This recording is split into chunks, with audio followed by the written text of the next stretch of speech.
आज जैसा कि आप लोग देख पा रहे हैं, हम लोग यहाँ पे एक जिला युवा संसद का आयोजन कर रहे हैं।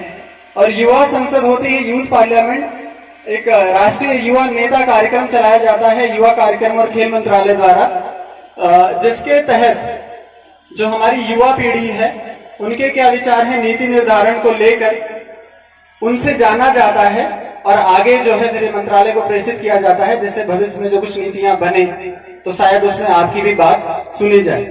1 दिसंबर 2022 का दिन हमारे देश के लिए ऐतिहासिक दिनों में से एक गिना जाएगा, क्योंकि उस दिन भारत को G20 के अध्यक्ष के रूप में नामित किया गया, सुशोभित किया हमने उस पर।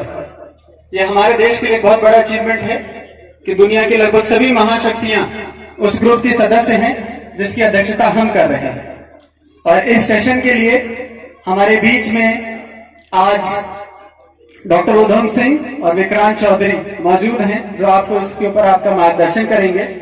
और एक बार फिर मैं अपने सभी युवा साथियों की तरफ से हमारे आदरणीय जिलाधिकारी महोदय का तहे दिल से स्वागत करता हूं, अभिनंदन करता हूं कि सर आज मुख्य अतिथि के तौर पर हमारे बीच में मौजूद हैं हमारा मार्गदर्शन करने के लिए। धन्यवाद। जय हिंद। हमारे डीएम सर ने एक बहुत बढ़िया सजेशन दिया है और इस कार्यक्रम में हम थोड़ा सा परिवर्तन कर रहे हैं सर की अनुमति से। सर का ये कहना है कि कई बार इस मंच से बातें बहुत होती हैं और एक तरफा होती हैं, आप सिर्फ सुनते हैं। तो सबसे पहले सर शुरुआत ही करना चाहते हैं कि अगर आपके दिमाग में आपके पास कोई प्रश्न हो जो आप हमारे डीएम सर से पूछना चाहते हैं तो। ये जो मुस्लिम इंटर कॉलेज है गांव असारा में, मैं आपसे जानना चाहूंगा इसमें ग्राउंड किस कारण नहीं है। मतलब जो ग्राउंड तो है लेकिन वहां पर ट्रैक नहीं है। छोटे छोटे जो गांव है जैसे टीकरी हुआ, सूजती हुआ, इन सब गांव में ट्रैक है, लेकिन हमारे गांव में ट्रैक क्यों नहीं है? क्या कारण है इसका? से तकरीबन 16-17 किलोमीटर बड़ौद पड़ता है। मदर टेरेसा में प्रैक्टिस करने आता था मैं, लेकिन थोड़ी प्रॉब्लम हो गई, इस वजह से मैं आ नहीं पाया। ग्राउंड होता गांव में तो मैं ग्राउंड में करता। सर मेरा क्वेश्चन आज भारत G20 की अध्यक्षता कर रहा है, तो ऐसे में बागपत के युवा किस तरह से इस क्षेत्र में अपना योगदान दे सकते हैं और बागपत के युवाओं को आप कहाँ देखते हैं? Thank you sir. सम्मानित मंच को मेरा अभिवादन। सर जब हमारे यहाँ योजनाएं बनती हैं, नीतियां निर्धारित होती हैं, उससे पूर्व उसका गुणान्वेषण क्यों नहीं किया जाए? आज हम मोटे अनाज की बात कर रहे हैं, पहले हम मोटे अनाज पर ही थे तो हमको हाइब्रिड की तरफ लेके आया गया, फिर दोबारा से हम मोटे अनाज की तरफ चलते हैं। आज गंगा और यमुना और विभिन्न नदियों के स्वच्छीकरण की बात करते हैं, तो हम विकास और विनाश का मूल्यांकन क्यों नहीं करते? इनका तुलनात्मक मूल्यांकन पहले ही हो जाना चाहिए कि हमें विकास चाहिए तो कितनी सीमा तक चाहिए, उसका दुष्प्रभाव और हमारे जीवन पर प्रभाव क्या होगा। देखिए, किसी भी योजना को बनाने से पहले और किसी भी योजना को क्रियान्वित करने से पहले बहुत सारे लोग उसके बारे में चर्चा करते हैं, अनुसंधान करते हैं, ग्राउंड वर्क करते हैं, तब वो योजना फील्ड में आती है। किसी विम्स एंड फैंसीज पे नहीं आता है। और अगर उसका पूरा इस प्रकार से आज का जो कार्यक्रम है आपका युवा संसद का, अगर आप मैं संसद से अगर आपको उदाहरण देना चाहूँ तो आप संसद में, अगर हम संसद का नाम सबसे पहले लेते हैं तो हमारे दिमाग में दो ही चीज़ें आती हैं, सांसद और विधेयक, जिसे आप बिल्स कहते हैं। तो पूरी योजना को जो है आप वो बिल्स के प्रोसेस को अगर समझ लेंगे तो योजना के प्रोसेस को भी समझ लेंगे। किसी भी बिल के आने से पहले उसकी एक रिसर्च कमेटी होती है जो उसके ऊपर पूरी रिसर्च करती है, उसका ड्राफ्ट बनाती है। ये बहुत प्रिलिमिनरी स्टेज है, इससे पहले किसी को पता चले, लोगों के सामने आए, सदन के उसमें आए, उससे पहले ही सारा काम हो रहा होता है। और उस समय आप जैसे और हम जैसे बहुत सारे लोग उसमें अपने सुझाव और सजेशन देते हैं, अपने व्यक्तिगत अनुभव साझा करते हैं, और उसके बाद एक छोटी सी चीज़ डेवलप होती है जिसपे काम किया जाता है और उसे सदन के सामने प्रस्तुत किया जाता है। कमी क्या रहती है, मैं कमी बताता हूँ आपको। प्रोसीजर्स की और व्यवस्थाओं की कमी नहीं है हमारी व्यवस्था में। व्यवस्था में कमी है सहभागिता की और पार्टिसिपेशन की। आप इतने सारे चीजों में पब्लिक पार्टिसिपेशन और सजेशन मांगा जाता है। क्या आपने कभी किसी भी चीज में आप अपने दिल पे हाथ रख के बताइए, कभी कोई सजेशन किसी को लिखा हो, कोई मेल किया हो, कोई रिस्पॉन्स दिया हो, पेपर में जो विज्ञप्तियां निकलती हैं कि पब्लिक के सुझाव मांगे जा रहे हैं उसमें सुझाव दिया हो करके, जब समय होता है तो हम सुझाव नहीं देते हैं, जब इम्प्लीमेंट होता है उसके बाद हम आते हैं, खड़े होते हैं कि नहीं साहब इसमें ये कमी रहेगी, इसमें फलाना कमी रहेगी, इसमें ठिकाना कमी रहेगी। ये है व्यवस्था। अगर हम व्यवस्था का उपयोग करेंगे तो आपकी बात जहां आपको पहुंचानी चाहिए वहां तक अवश्य पहुंचेगी। और बहुत सारे लोगों की बात जब पहुंचती है, क्योंकि किसी एक व्यक्ति के मन की बात या किसी एक व्यक्ति की जो सोच है उसको हर चीज में समाहित करना संभव नहीं है। ये एक कम्युनिटिव सोच होती है, एक कम्युनिटिव जो रेफरेंस, जिसे आप रेफरेंस भी, जिसे आप इन्फ्लुएंस कह सकते हैं, जो कम्युनिटिव इन्फ्लुएंस निकाला जाता है उसके बेसिस पे पॉलिसीज और वो सारी चीजें डिजाइन होती हैं और उनका क्रियान्वयन कराया जाता है करके। जो आपका नेक्स्ट क्वेश्चन था, वो जो सभी के लिए बहुत डायलेमा की बात है और हम सबके लिए वो बहुत डायलेमा है, व्यक्तिगत रूप से आपके लिए डायलेमा है कि विकास और इन चीजों में किस प्रकार से हम लोग तालमेल बना सकते हैं। हर समय की रिक्वायरमेंट होती है अपनी अपनी। जब हम आजादी हुए थे तो हमें जरूरत थी इंडस्ट्रियलाइजेशन की, हमारी इकोनॉमी को आगे बढ़ाने की, प्रगति की, क्योंकि हम लोग बहुत ज्यादा एग्रीरियन इकोनॉमी थे और उस समय हमारी इतनी रिक्वायरमेंट नहीं थी बेसिकली। तो हम लोगों ने किसी और चीज को किया, एक अगला प्लान बना। इसी के लिए हम में से बहुत सारे लोगों ने सुना होगा 5 ईयर डेवलपमेंट प्लान। किसी ने नाम सुना है 5 ईयर डेवलपमेंट प्लान का? तो आज से 5 साल बाद जो हमारी रिक्वायरमेंट है उसकी जो योजना है, उसकी जो क्रियान्वयन की जो प्रणाली है वो आज स्टार्ट होती है और वो विजुलाइज किया जाता है कि हमें 5 साल के बाद आगे का क्या करना है। तो ऐसा नहीं है कि कहीं व्यवस्था में कमी है, सारी व्यवस्थाएं होती है जो हम लोगों के स्तर से। और मैं इसमें जो मिस्टर इनाम का जो प्रश्न था उसी में इसका भी जवाब देता हूं कि अगर हम पार्टिसिपेशन करेंगे, अगर हम किसी भी चीज में पार्टिसिपेशन करेंगे, एक ऑनेस्ट पार्टिसिपेशन करेंगे, तो वही हमारी सहभागिता है बेसिकली। अगर उसमें आप पार्टिसिपेट करेंगे, अपने सुझाव रखेंगे, आपके सुझाव जहां जाने चाहिए वहां पहुंचेंगे और एक वाइड फोरम क्रिएट होगा। अगर आप सुझाव नहीं देंगे तो ये मान लिया जाएगा कि शायद जो चीज बताई जा रही है वो सभी को सहर्ष स्वीकार्य है। ठीक है, तो that is how we can contribute to the nation, that is how we can contribute से राष्ट्र निर्माण जो शब्द है, राष्ट्र निर्माण में कैसे हम अपना सहयोग कर सकते हैं, ऐसे हम अपना सहयोग करते हैं। हमें खेल विकास अभियान के अंदर खुद एक स्टेडियम, एक छोटा सा ग्राउंड बनाया गया है। 400 मीटर का ट्रैक नहीं है, लेकिन आई एम श्योर कम से कम 200-250 मीटर का ट्रैक उसके अंदर है। असारा का व्यक्ति जानता हूँ और ये भी जानता हूँ गाँव के एकदम बाहर बना हुआ है, जहाँ पर आपका जो थोड़ा सा ऊंची जमीन थी उसके नीचे बनाया गया है। ये फोटो भी है हमारे पास, हम दिखा भी सकते हैं। आपने कहा मदर टेरेसा स्कूल में आप प्रैक्टिस करने आते थे, अगर आप असारा से मदर टेरेसा स्कूल प्रैक्टिस करने आते तो असारा के बाद लोम गांव में स्टेडियम है जहां प्रैक्टिस कर सकते हैं, अच्छा खासा ट्रैक है। लोम गांव के बाद रमाला गांव में जहां हमारा Gandhi inter college, Gandhi inter college से थोड़ा सा आगे अगर आप जाएंगे तो 400 मीटर का ट्रैक है, जहां हम लोग प्लान कर रहे थे कि हम लोग आर्मी की भर्ती कराएं, वहां पर ट्रैक है। उसके बाद अगर आप आएंगे रमाला गांव में तिरंगा पार्क के पास एक ट्रैक है। बागपत अद्वितीय नारी। सर मैं इस कैंपेन के बारे में थोड़ा सा जिज्ञासु हूँ। सर सजल बागपत अभियान को तो हम लोग देख ही रहे हैं एंड सर मैंने ट्राई भी किया कि मैं सजल बागपत अभियान में भी सहभागी बनूं, लेकिन सर बेमिसाल बागपत अद्वितीय नारी, ये जो कैंपेन आपका एक्सक्लूसिव कैंपेन है जो आप बागपत में चला रहे हैं, तो सर इसमें जो यूथ है वो कैसे सहभागी बन सकता है? सर नंबर 1 क्वेश्चन सर मेरा ये है। नंबर 2 सर जैसे आपने अभी बताया कि पॉलिसी मेकिंग में कम्युनिटी पार्टिसिपेशन की सर आप बात कर रहे हैं, जन भागीदारी, जन सहभागिता से हम आइडियाज लें एंड उसके बाद हम काम करें। तो सर ऐसे ही बेमिसाल बागपत कैंपेन के अंतर्गत सर क्या ऐसे अवसर हैं जिसमें मैं एक युवा होने के नाते अपने सुझाव दे सकता हूँ और सर मैं डेवलपमेंट का पार्ट बन सकता हूँ? बिल्कुल दे सकते हैं, आप क्यों नहीं दे सकते हैं। अगर आपके पास और कोई संसाधन नहीं है तो फेसबुक, ट्विटर तो सब लोग यूज करते ही हैं। You are most welcome to give a suggestion on Bemisal Baghpat Facebook page, और you can text me, WhatsApp me, you can tag me, that is always there. जैसे बागपत में सर साफ सफाई को लेके भी काम हो रहा है, लेकिन जैसे ये घाट है बहुत सुंदर है, लेकिन यहाँ पे कोई भी थूक के चला जाता है, कभी भी गुटखा थूक देता है। इस मुद्दे पे हमने भी कोशिश की है, लेकिन सर थोड़ा अगर आप लोगों की मदद मिल जाएगी तो मैं चाहता हूँ कि इसमें सर सामने से हेल्प हो। क्या मदद करें बताइए, आप बताइए क्या मदद करें? सर वही समाधान सर जानना चाहता हूँ। नहीं, आप अगर आपने मान लिया आपके मन में कोई प्रश्न है ना, मतलब तो लेट अस हियर दिस, मतलब what do you expect from us? Sir मैं चाहता हूँ कि यहाँ पे सर आपके प्रशासन से, पुलिस में कोई हो जो साथ में खड़ा रहे थोड़ा पूरे सा। दिन सर ड्यूटी ओबियसली होनी चाहिए सर, बहुत अच्छी बताइए। जी सर। कैन आई पोस्ट, क्या हर गली, हर मोहल्ले, हर कोने पे एक सिपाही, एक दरोगा खड़ा किया जा सकता है? सर यहाँ पर घाट पे सभी तरह के लोग आते हैं, फैमिली वाले भी, लड़कियां भी आती हैं, हर तरह के लोग, लेकिन माहौल इस तरीके का है ना, कुछ लोग आते हैं और डरते भी हैं। तो सर माहौल अगर बिल्कुल भाई, आपका क्या नाम है? सौरभ दीक्षित। सौरभ, ये माहौल बदलने का काम ना इस युवा को करना पड़ेगा, इस पब्लिक को करना पड़ेगा करके। जी सर, वो आप बिल्कुल। करने को रेडी नहीं है। सर हम रेडी, मैं रेडी हूँ। सर मैं टटीरी में डीडीयू और जेकेवाई का सेंटर है सर, मैं वहाँ पे पढ़ता हूँ। और सर मैं आपको बता देना चाहता हूँ कि जो सरकारी स्कीम मतलब बच्चों के लिए निकाली जा रही है सर, उसका बहुत ज्यादा दुरुपयोग हो रहा है। और सर मैंने यहाँ पे भी देखा है सर, बहुत अच्छी मतलब यहाँ पे पैसे आते हैं उसके लिए, लेकिन सर उसका कोई काम नहीं होता। गंदगी बहुत मिची हुई है, टीचर नहीं आते हैं। और सर अगर किसी से इस बारे में बात की जाए तो आपने किससे बात करी? मैंने अपने मतलब प्रिंसिपल से, जो मेरे मैनेजमेंट है वहां से, उनको बोला कि मतलब यहाँ पे ये चीज अच्छी नहीं है, गंदगी है, ये है, टॉयलेट हाइजेनिक नहीं है। प्रिंसिपल तो उसी सॉल्व मतलब उस प्रॉब्लम का पार्ट है वो। प्रिंसिपल के अलावा आपने किसी से बात करी? किसी को बताया आपने आज से पहले? सर मैंने पहली बार आपको बताया क्योंकि मुझे अभी यहाँ पे 15-20 दिन हो चुके हैं यहाँ पे आए हुए को।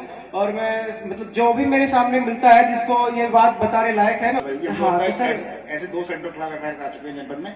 अगर ये भी नहीं होगा तो इसके खिलाफ भी कराएंगे। सर मैं यही कहना चाहता हूँ, एक बार आप आइएगा और देखिएगा, कम से कम ये प्रॉब्लम ठीक हो सर। नो कोचिंग एनीवेयर, जो कुछ भी किया है सेल्फ स्टडी से किया है करके, पर करने की इच्छा होनी चाहिए। ठीक है, कोचिंग सिर्फ आपको एक दिशा देती है करके। आपको अगर यूपीएससी के बारे में नहीं पता है, I was lucky in that sense कि भाई मेरे सीनियर्स, मेरे बॉसेस, मेरे जो फ्रेंड सर्कल था वो सब लोग तैयारी करते थे, इसलिए मुझे बहुत कुछ आइडिया था पहले से कि क्या आता है, कैसे आता है, कैसा एग्जाम होता है, किस प्रकार क्वेश्चन आते हैं। अगर आपको वो आइडिया नहीं है तो फिर आपकी कोचिंग मदद कर सकती है, लेकिन ये कहना ही कोचिंग करानी होता है, ये टोटली रॉन्ग है करके। सेकेंड चीज, हालात जो आप बता रहे हैं कि हम लोग कोई बहुत जो है वो आलिशान महला में पले वाले लोग नहीं, हम भी आप भी इतने खेती किसानी वाले लोग हैं।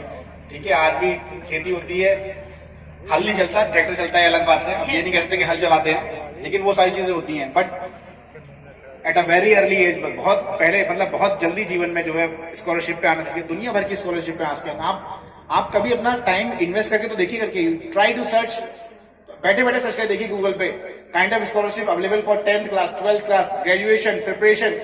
500 पेज मिलेंगे आपको। आप उन पेज में से किसी एक पेज को खोलिए, अप्लाई तो करके देखिए। आप हमेशा ये सोच के बैठ जाते हैं कि नहीं साहब ये तो बहुत बड़ी स्कॉलरशिप है, मुझे नहीं मिल पाई करके, ये तो टाटा फंड की है, ये इस फंड की है, ये शेविंग है, ये फुल ब्राइट स्कॉलरशिप है करके। I have lived and studied all my life on scholarships, not a single penny from my father. एक पैसा, नया पैसा नहीं लिया मैंने अपने पिताजी से कभी। जो भी उन्होंने पैसा दिया है वो मेरी फीस भरने में दिया है, और जितना भरा है उससे ज्यादा मैंने रिफंड कराया उनके खाते में। ठीक है, और बहुत सारी चॉइसेस जो आपने पूरे पहले पूछी कि मेडिकल में कुछ चले गए, इसलिए चले गए क्योंकि उस समय जब जीवन में बहुत निराशा थी, एनडीए नहीं हो रहा था, फौज में जाने का कोई ऑप्शन नहीं बचा था, तो यही सबसे अच्छा ऑप्शन दिखा जहां फीस भी कम थी और स्कॉलरशिप भी मिल रही थी, तो ये पकड़ लिया कि चलो इसको करा लेते। हालात अगर हमें लाइफ में यही देखना कि हालात अनुकूल किसी के नहीं होते, किसी चीज के नहीं होते। प्रतिकूल धाराओं में जो है वो बहकर अपना रास्ता बना सकते हैं।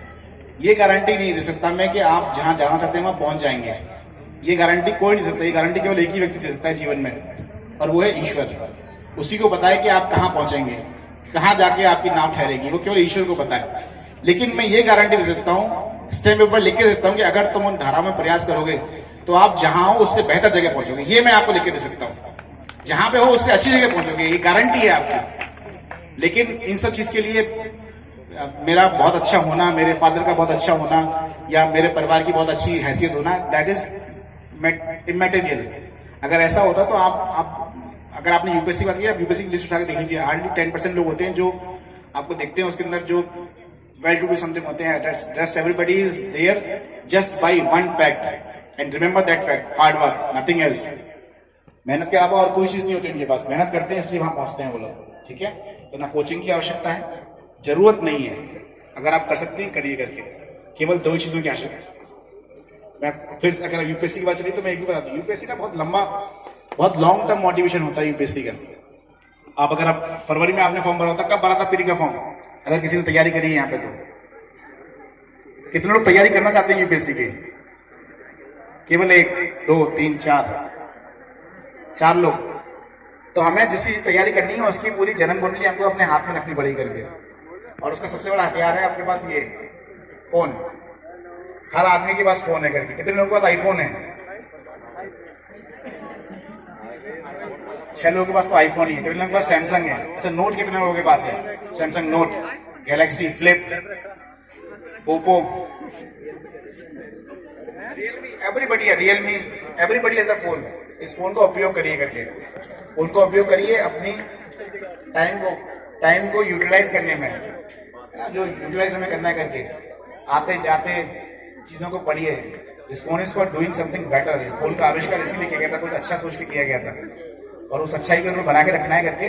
क्योंकि जो हमारे दूसरे भाई बता रहे थे, गलत चीजें, हर अच्छी चीज के साथ गलत चीज आती है। दैट इज देयर, ये प्रकृति है, ये नियम है इस प्रकृति का। सब कुछ बहुत अच्छा था तब भी हुआ करते थे, तो गलत चीज तो हमेशा आपके रहेगी, गलत प्रवृत्ति हमेशा आपके साथ रहेगी, गलत चॉइस हमेशा आपके साथ रहेगी। आपको अपने जीवन में सही चुनाव करना है और उसको जाना है करके, ठीक है।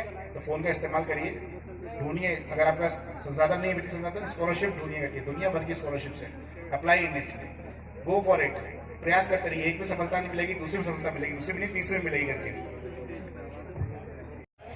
अगर कोई सीख बताता है तो बताइए, अभी उसका आउटकम है। सर पहली बात तो हम सब ये बोलते हैं कि कोशिश करनी चाहिए, कोशिश करनी चाहिए, सभी लोग हैं। मैं मानता हूँ कोशिश एक बहाना है। तो कहने का मतलब ये है कि अगर जिंदगी हमारी है तो फाइट हमें करनी पड़ेगी। जिंदगी हमारी है, फैसले हमारे हैं, फाइट करनी पड़ेगी, कोई दूसरा रास्ता है नहीं। हार्डवर्क इकलौता रास्ता है, किस्मत हमारे हाथ में नहीं है, वो भगवान के हाथ में, जैसे कि आपने बताया। और तीसरी बात बहुत इंपॉर्टेंट सर, कोई किसी भी बात को कितनी गहराई से समझ ले, कुछ भी कर ले, लाइफ हमारी है, फैसले हमारे हैं, फाइट हमें करनी पड़ेगी। घुमा फिरा के यही बात है सर। बहुत बढ़िया, शाबाश। और इसका सर एक ही समाधान है, प्रैक्टिस प्रैक्टिस प्रैक्टिस। यूपीएससी भी करनी है तो प्रैक्टिस करनी है, मेहनत करनी है, सही डायरेक्शन में करनी है। अगर मुझे कुछ करना है तो मुझे भी प्रैक्टिस करनी है कि सही तरीका, गलती करते हैं उसको समझ के फिर दोबारा से समाधान निकालना है। बिल्कुल बिल्कुल। इस सेशन को अटेंड करने के बाद मैं यही कहना चाहूंगी कि कोशिश करने वालों की कभी हार नहीं होती। अगर हर एक नागरिक अपनी जिम्मेदारी को समझे और कोई भी अगर समस्या है उसका निदान करे, जैसे कहते हैं कि चारों तरफ गंदगी है या फिर बहुत सी समस्याएं होती हैं, अगर हम खुद से अपनी जिम्मेदारी को समझ रहे हैं, हम खुद साफ सफाई का ध्यान रख रहे हैं, आस पड़ोस में अपने लोगों को जागरूक कर रहे हैं, तो छोटी छोटी कम्युनिटीज अगर हम बनाएंगे, अपनी जिम्मेदारियों को समझेंगे, तो ये निश्चित है कि देश का विकास संभव है। देखो, तो प्रभु ने पूछा है अभी, अब इसका जवाब देना पड़ेगा सभी लोगों को। पूछो भाई, दोबारा पूछो, माइक से पूछो। ये सीखा तो सभी ने होगा, पर क्या जो भी तुम बता रहे हो, क्या ऐसे अपनी जीवन लाइफ में वो कर पाओगे?